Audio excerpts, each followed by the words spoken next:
are a monster. And he's coming right up to us. Hello, boy. Ooh, settle down. Settle down. He is very, very close. He's pushing his trunk against the car. You can feel the car moving. Hey, hey, hey, hey. Stop that. Stop that. That's unacceptable.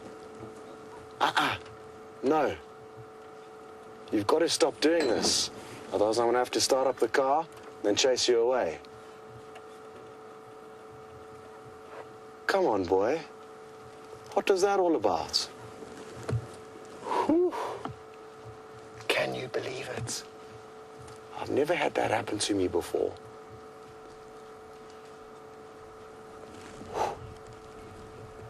Hey.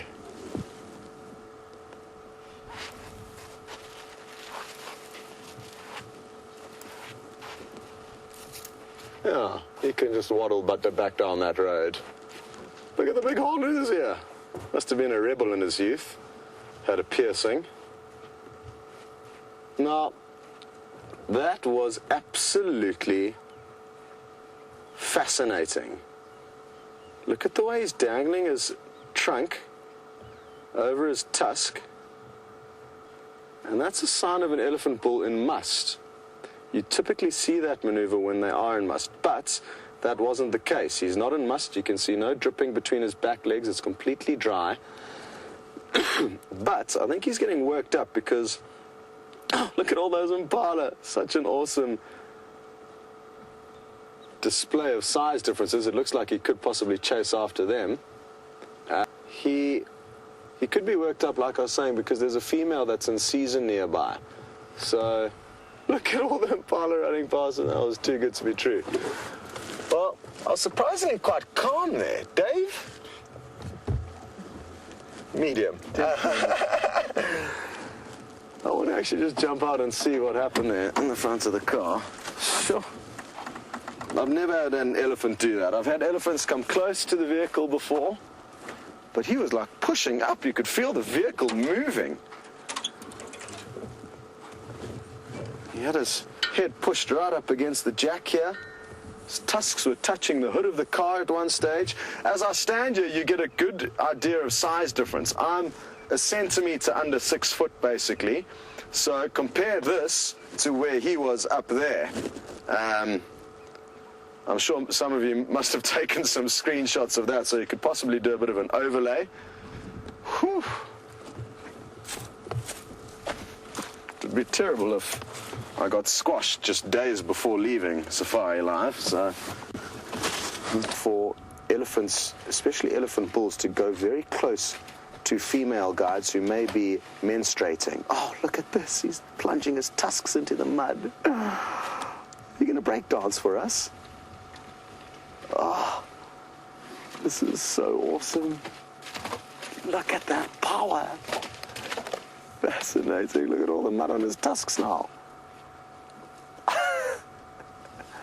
Polishing. Yeah. As I was saying though, before I pulled off that very strange stunt, it's not uncommon for elephants to investigate very closely females who may be menstruating. Now it looks like he's coming to say hello to us again. Boy, you cannot do what you did earlier.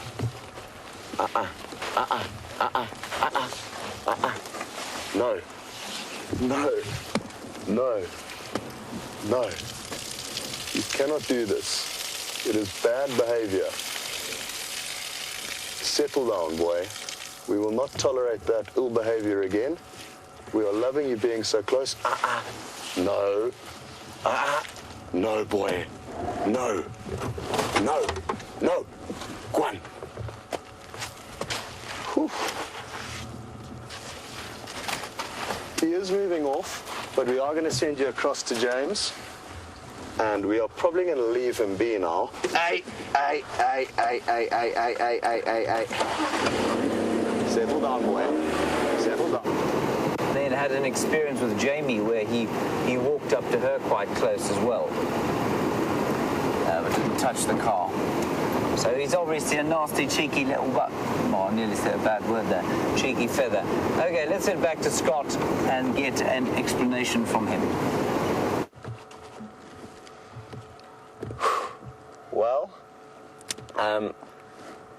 Dave's heart rates and my heart rates are both skyrocketing, as I'm sure a lot of yours are as well. Words cannot describe what just happened there. Just the most fascinating behavior from this elephant.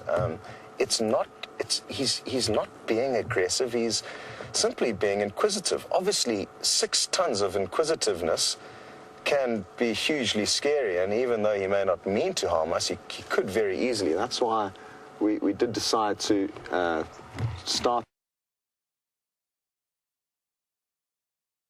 the vehicle, and what I did, he's just feeding gently over there now on the dam wall, as if nothing ever happened. At one point, I think I tried to push him away. That's why I've got some of his mud on my hand. He's also got all of this mud here from where he was pushing up against the vehicle. His tusk was literally right over here, and there's some more mud over here. That was scary. That was probably, well, it was by far the closest I've ever been to a wild elephant. Earlier on, you know, when we got a whole engine between us and him, it wasn't as bad. But when it was just this flimsy door, which is essentially as thick as a tin of baked beans, and when he was right here in all his glory, it was terrifying. I thought he would have also responded to my voice. You would have noticed how I tried to escalate my volume and my voice to try and deter him. In retrospect, maybe I should have been a little bit louder earlier on, possibly used the vehicle engine a little bit earlier on to prevent him getting that close, but I guess hindsight is easy to reflect on and say I should have done this or I should have done that. But just the most fascinating interaction with African giants, and I'm very, very happy that you were all here alongside to experience that, because I do not think that is going to happen again in my lifetime, and possibly neither in yours. So a magical memory shared with many, many people. So good stuff, Dave. Bit of a baptism of fire there. Earlier on, when we had that young elephant bull close to us, right at the beginning of the show, feeding maybe a meter from the vehicle afterwards, Dave says, "Wow, that was incredible. I've never been so close to elephants." Well, little did you know, Dave, that shortly after that, we were going to have one pushing against the front of the vehicle. Shortly after that, one right here.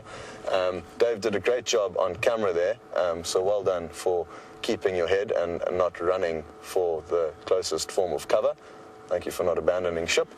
And again, I don't think you will ever get to film something like that in your life again. So that is one to put in the memory bank in a very, very safe closet. And again, what a great privilege that we got to share that with people around the world.